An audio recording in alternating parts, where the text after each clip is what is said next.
My name is Jim Adler. I'm the Chief Privacy Officer and General Manager of Data Systems at Intellius. You're going to hear more about INOME, which is the big data platform that Intellius sits on. Intellius is a people search platform.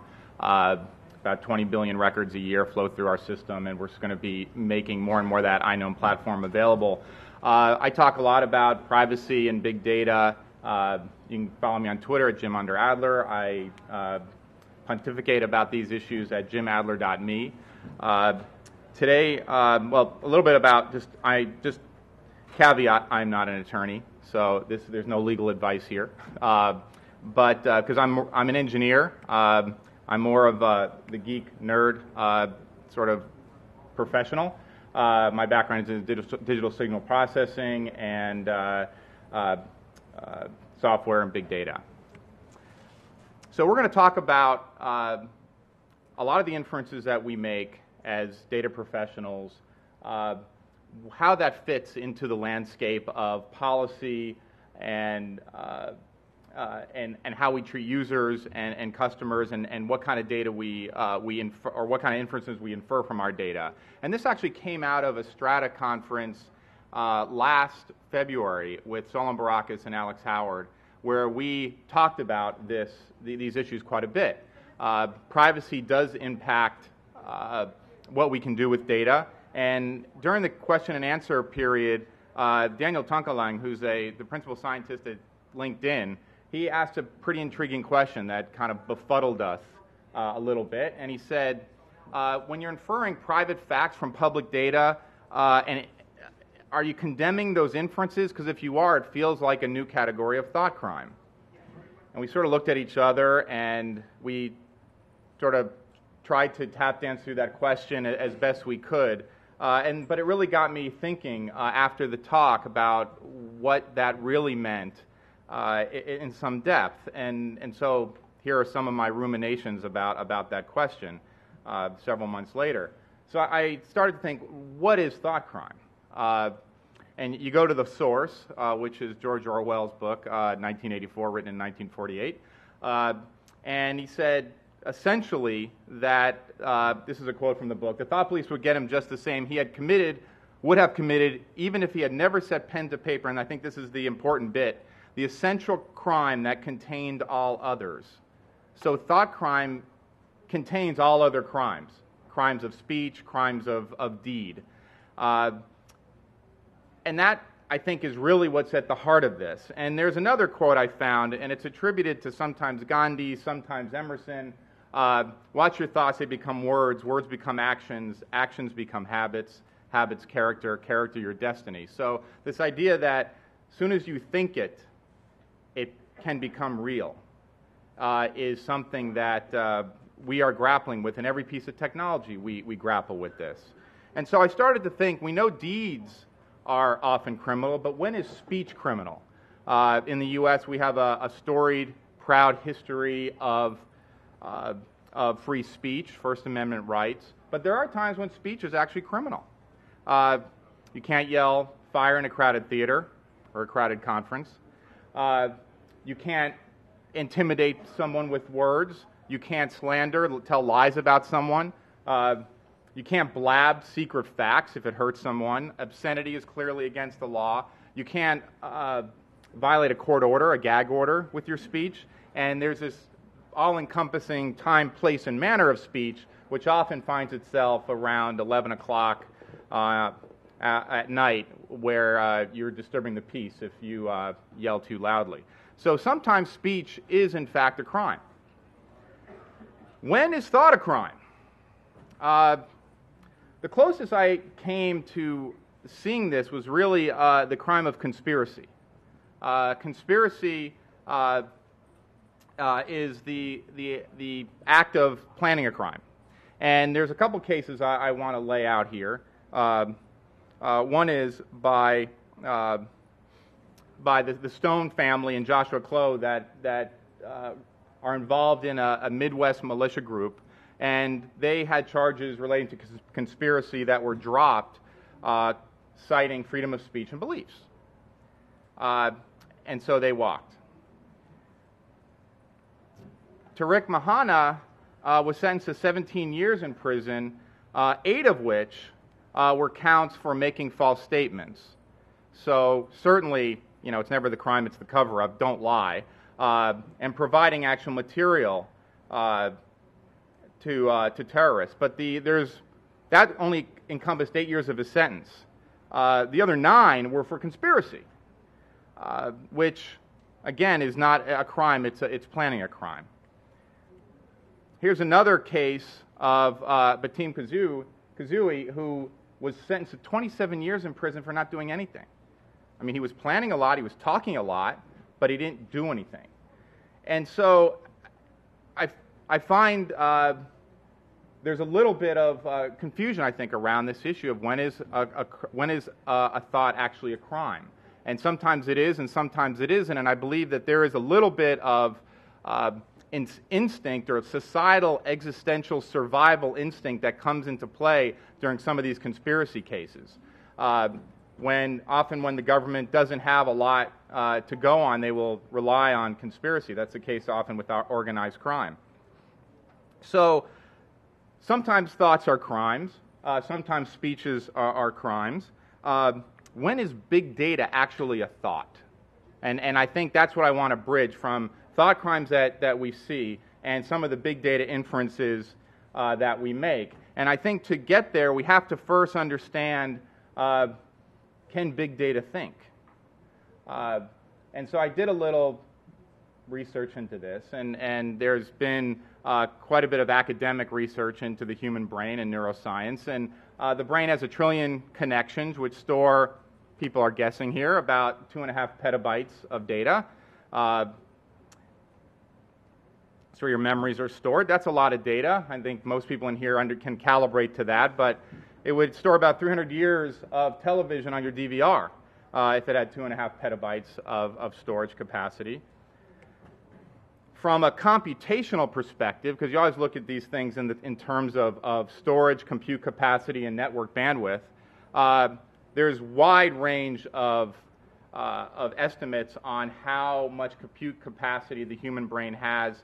Hans Moravec at Carnegie says about 100 teraflops, and Chris Westbury, University of Alberta, says 20,000 teraflops. Quite a bit of difference there. But I thought, well, if I wanted to set up an Amazon cluster with that much compute power and storage, how much would that cost me every month? That's if I wanted to put a brain in the cloud, maybe it would cost me about $38 million a month. And that ignores network. So I imagine that the back plane of your brain runs faster than a gigabit Ethernet switch. So my guess is these numbers are quite a bit higher, and I will revisit this when I get those numbers. But what's interesting to me, if you sort of plan it out and say, okay, when will this become feasible? Okay, it's $38 million a month now, but Moore's Law, every 2 years, compute costs drop in half. In less than 20 years, you can get a brain in the cloud for $1 million a year. Less than $1 million a year, $75,000 a month. Clearly, you can get that financed. So we can actually start computing in the brain, in the cloud, right? So I think that there's thinking that's going on, at least from a hardware perspective. Let's talk about some of the software that is going on here, and what are some of the inferences that we are making as data professionals. And I laid out this framework about a year ago called my Places, Players, Perils framework. And I'll revisit this a couple times during this talk because I think it helps to decompose some of the issues around when you're making an inference, when you're doing an analysis, what issues are at play here. And it really comes down to how powerful are the players that you're dealing with. They're really more important than power disparity. Where is it private data? Is it public data? And then what are the perils? What can go wrong? And so if you look at the players and the power disparity of the players, and Bruce Schneier came out with this about several years ago now, that privacy rights rise when the disparity in the power disparity in the players grow. So between two people, there's not much power disparity. Therefore, there's not many privacy rights between the two, but at least by law. If you look at a corporation and a citizen, there actually is power. A corporation can deny employment. A corporation can deny housing. A corporation can deny insurance, credit, and therefore they have more power, they have more regulation. And the Fair Credit Reporting Act of 1970, for example, regulates exactly those kinds of uses of data. Between government and citizen, there's constitutional protections between government and citizen. Between you and your God, infinite power disparity, no privacy. But let's dig into this government thing a little bit, because every privacy talk has to talk about Minority Report, so I'm checking that box.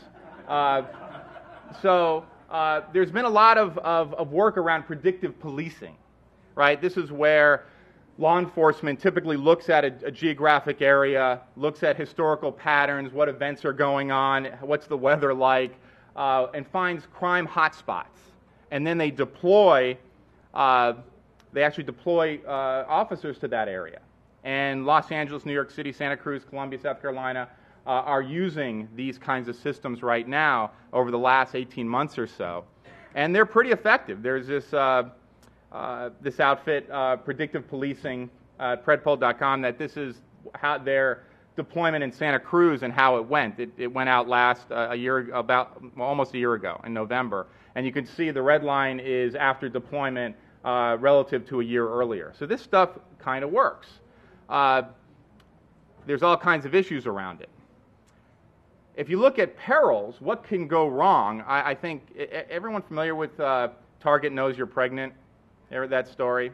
So for those that don't, Target figured out based on baby shower registries what pregnant women were buying, and then they had their labeled data, and then they just were able to extrapolate who was pregnant, and not just who, but when, and when they're due, which that way they were able to target coupons for their customers, which seemed like a great idea. Except they didn't consider that they were entering into a realm where there was actual power disparity and potential perils there. A teen mom dealing with her parents. There's power disparity there and therefore sensitivities. And if they would have thought about it a little bit, they might have done something a little bit more smart, a little bit more nuanced. Solon Barakis, who was on the panel last Strata, we were discussing this case, he said, why didn't they just ask their customers whether they wanted coupons? And I think as data professionals, maybe we need to think about that a little more carefully. Because some things can go wrong, some things can go horribly wrong, which we'll talk about in a little bit. And the last leg of this triad are places. There's private places and there's public places. And sharing is often that gateway between private, some would say gateway drug, between private and public.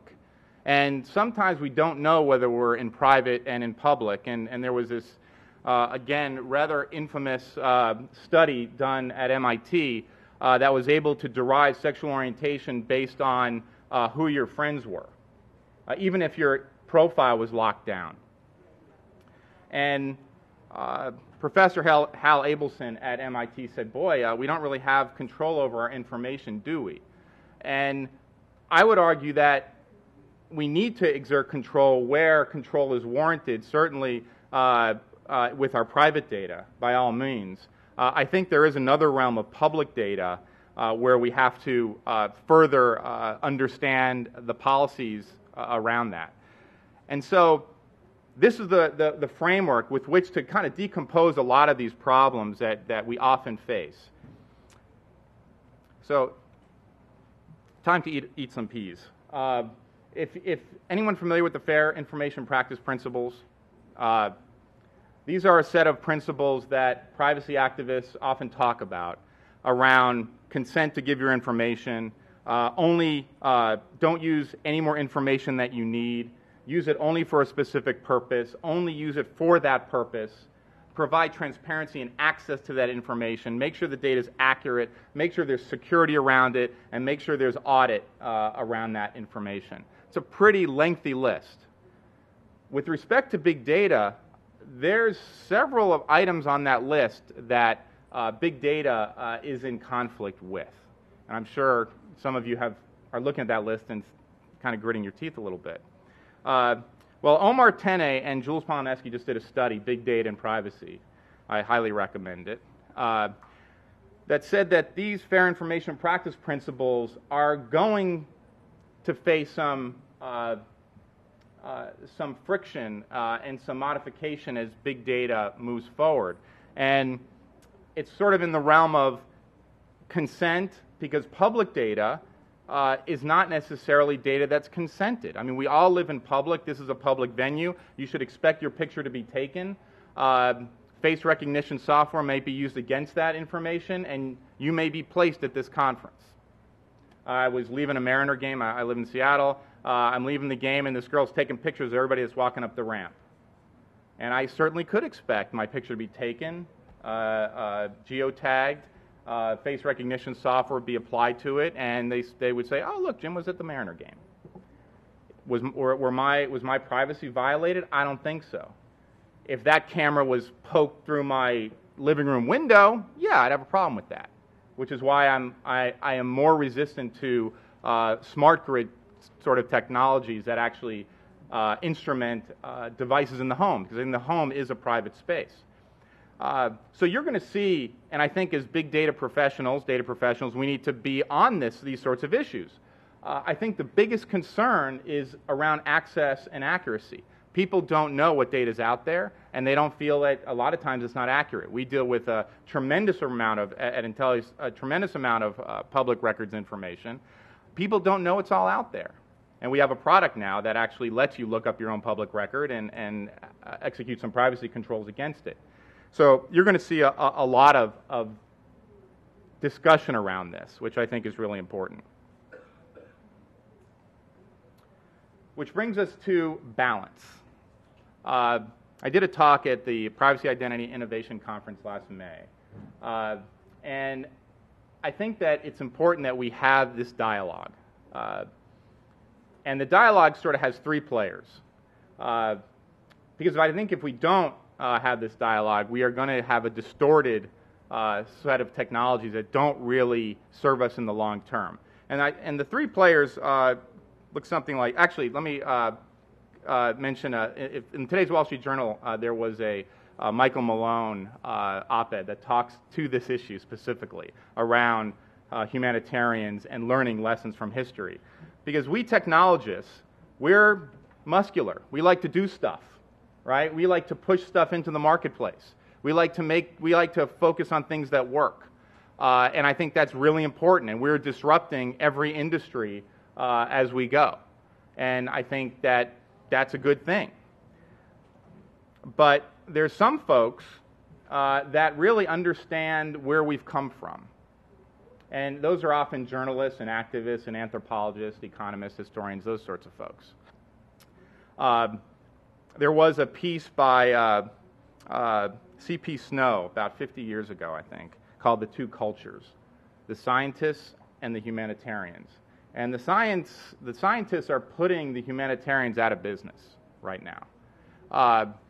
And I want to applaud all of you for attending a session like this, because I think this is an important dialogue to have. And it's important dialogue to have with these sorts of folks. I was in, and let me just tell you a little story that why I think this is important. I was at a privacy conference, I don't know, few years ago, and this activist comes up to me and she says, the problem with Intelli is we're a people search engine, right? So you can find anybody in the US at least on our site. And she said, the problem with Intelli is you guys are all about voyeurism and not enough about narcissism. And what she meant was, and she was an anthropologist as well, and what she meant was, we help people find other people, but we don't empower people to take control of their own information. And it really struck me. She was right. It has to be two-way. Information isn't just there to be leveraged. It's also there to empower people. And I took that lesson to heart, and we now have this product called TrueRep, where you can actually go in and take control of your public record, modify any incorrect information, or at least comment on your public record.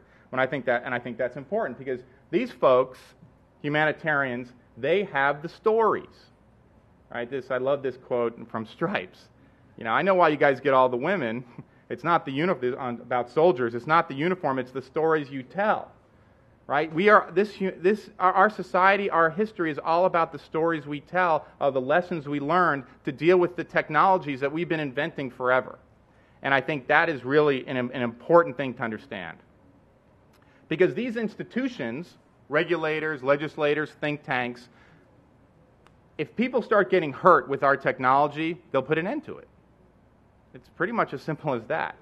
And we know there's some baby in some bathwater with this technology, but nobody knows how much. And no one knows which is baby and which is bathwater. And sometimes they'll just throw the whole thing away. And I think it's important that we have a nuanced dialogue around these kinds of issues so that we achieve some level of balance.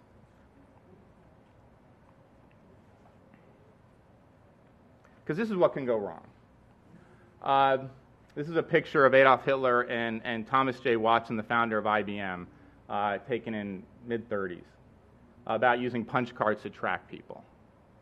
And there wasn't a hue and cry necessarily, certainly not one that actually changed the course of events, that would curtail the use of that technology for this use. It's clearly, punch cards aren't evil. This use was evil. And that's important to understand the difference. Inferences that we may make as data professionals aren't necessarily good or bad. What we do with them could certainly be good or bad, could be good or evil. And I think that's important to understand that difference. Because there's great things that can happen too.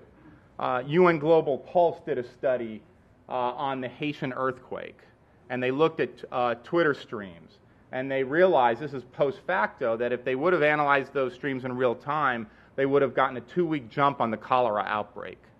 And for those of you that know about cholera, 2 weeks is an eternity when it comes to combating cholera and cleaning up the water supply. So this technology can be used for horrendous ill or amazing good. And it's important that we understand the difference between the two. So getting back to our framework, this is, I'm not going to go through a lot of this, but it's in the slides. But whenever someone comes with an idea for a product that they seem to be nervous about, although they don't often articulate why they're nervous, one of my guys came to me and said, Jim, how do we let people search by photo on Intellius? Take someone's picture, boom, get their background check. I said, interesting. What are the ramifications of that? Does this violate anyone's private space? And it might, depending on when that picture is taken. Can you exploit a power disparity between any players here? And what can go wrong? And so if you look at this grid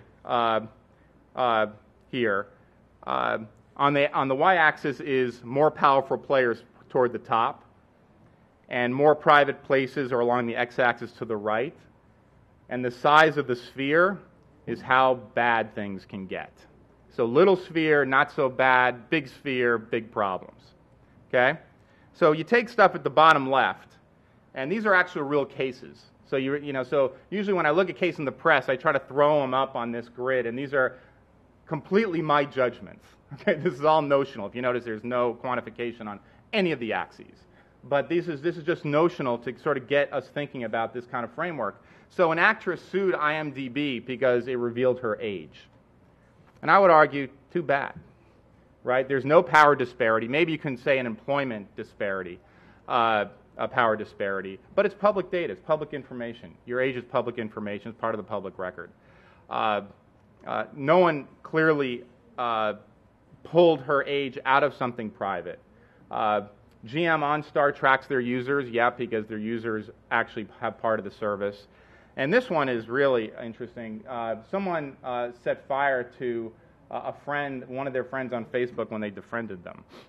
And And I would argue people are people, right? I mean, no privacy violation, no violation of privacy or any major power disparity, but bad things happen, and people do bad things. And then here's going up the chain, Target and teen pregnancy we talked about.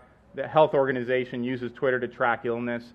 I mean, that could be used for ill. I mean, if an insurance company if it wasn't cholera and it was some other kind of illness, you can see a potential impact to your insurance rates, and that would be a violation. That would be an abuse. Going up the chain to government uses, or near government in the case of Google. I talked about government uses punch cards to track citizens, but there's also an FBI GPS surveillance case. FBI, Government versus Jones, everyone familiar with this case? Drug kingpin in Maryland was trafficking huge amounts of drugs. The guy was guilty. Guilty. But the FBI put a GPS surveillance tracker on his car for a month. And the Supreme Court, 9-0. This Supreme Court, 9-0. They don't agree. 9-0, not on what kind of coffee or whether to get coffee they won't agree on. But this they agreed 9-0 that the government had violated this individual's search and seizure First Amendment rights. Yes, sir. The key difference there is that the FBI put the tracker on his car without a warrant. That's right. That's right. So the question then becomes, and this was the issue on the case was, is your car an extension of your home? And the government said, yes, it is. What was interesting about that case is that the more conservative justices came down and said it was a physical intrusion on an extension of your home. Some of the more liberal justices held that there was a violation of the user's expectation of privacy, which is a huge difference, by the way, because expectation of privacy really impacts what we do every day as a profession. Are you violating the user's expectation of privacy? So I think you're going to see more cases around this with respect to not just government but other players.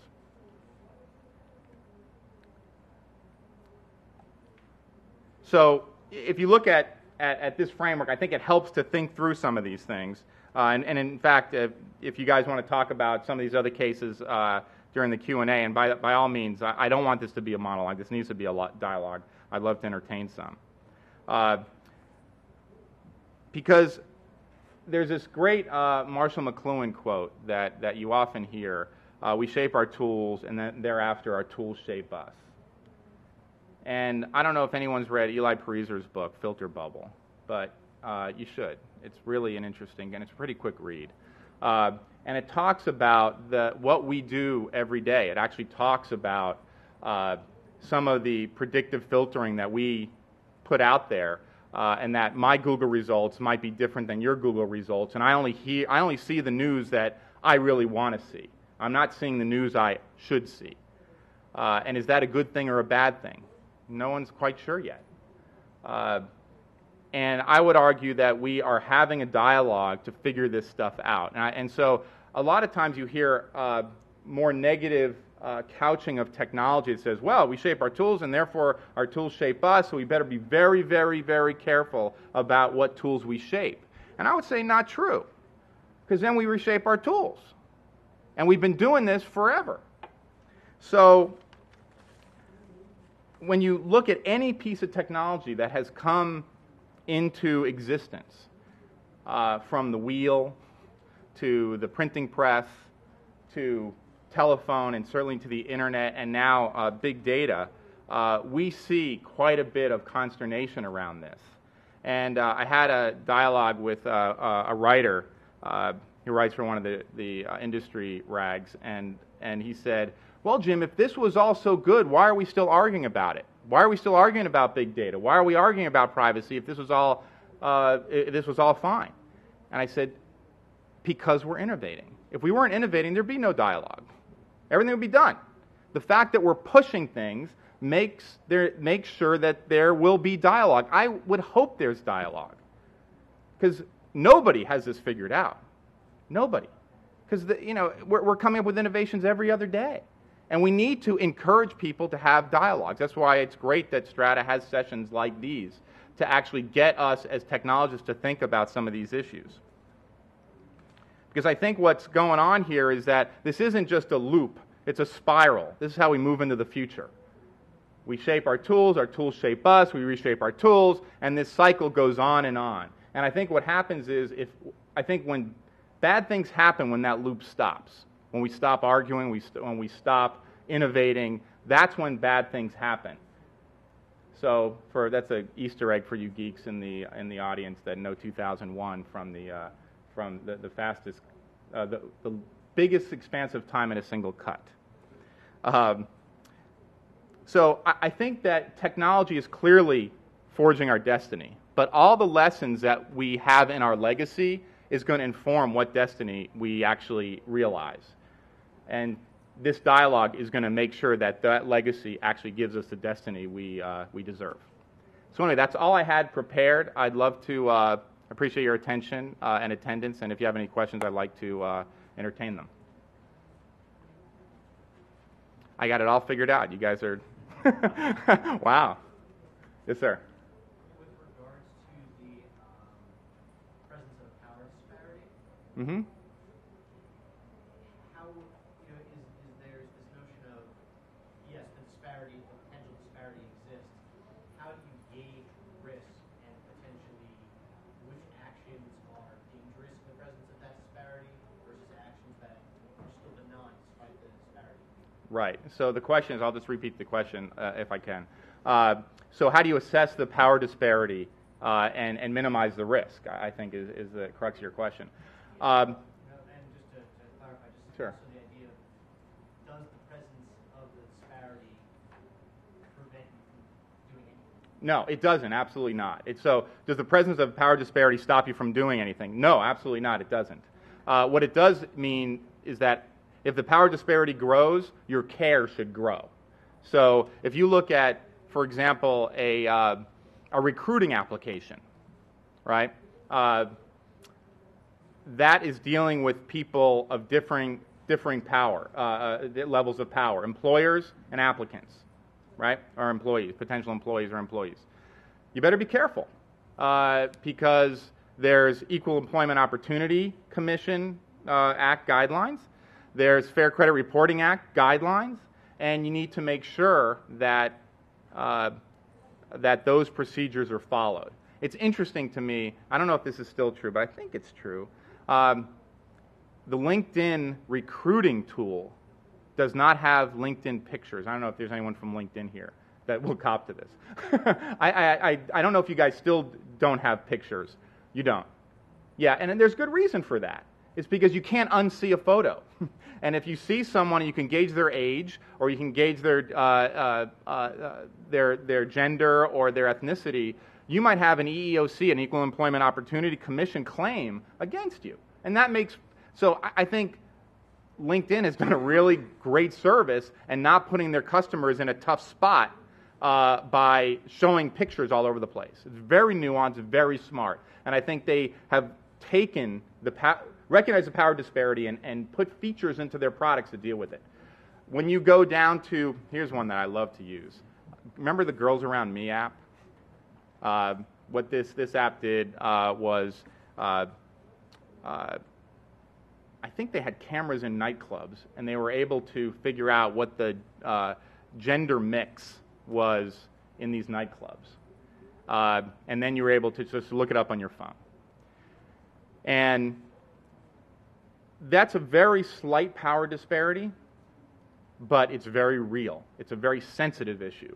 And Foursquare, I believe, pulled their API key like the weekend it launched, and rightly so. They didn't want the pain. So some of it's not always legal. It's moral, ethical, situational, societal that dictates some of these things. And I would argue that whenever you're dealing with something that deals with dating, you need to be careful, even though you might not be legally encumbered. Yes, sir. No, I'll come to you. I don't know if anybody noticed this barcode that you have on your badges.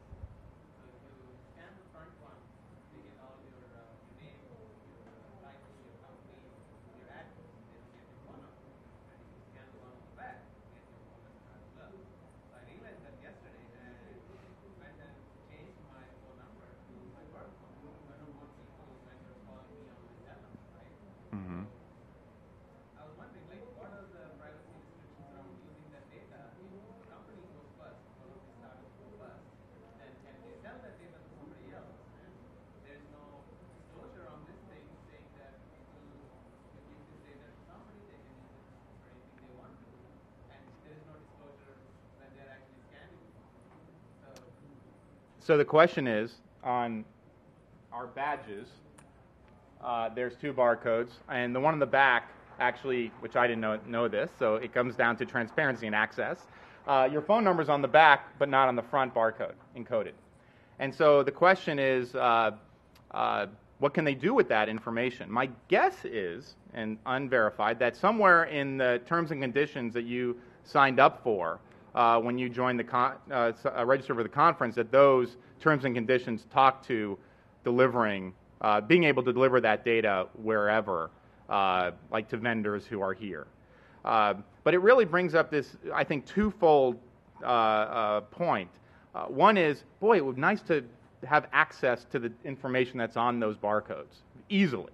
So it gets to this fair information practice principle of access. I can't read that barcode not yet anyway, with my naked eye. I would like to know what's on there. Secondarily, I would like to know what's going on, what they can do with the data. And if they could do something with the data, I would like to know where it went. There is a data supply chain. I know because my company's involved in the tail end of it. We're voracious buyers of all this data.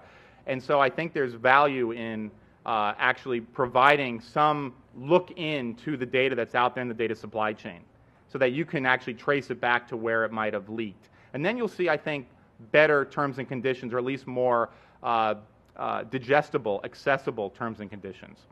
I think we're out of time. How are we doing on time? We're done, right? Thanks, everybody. Appreciate your time.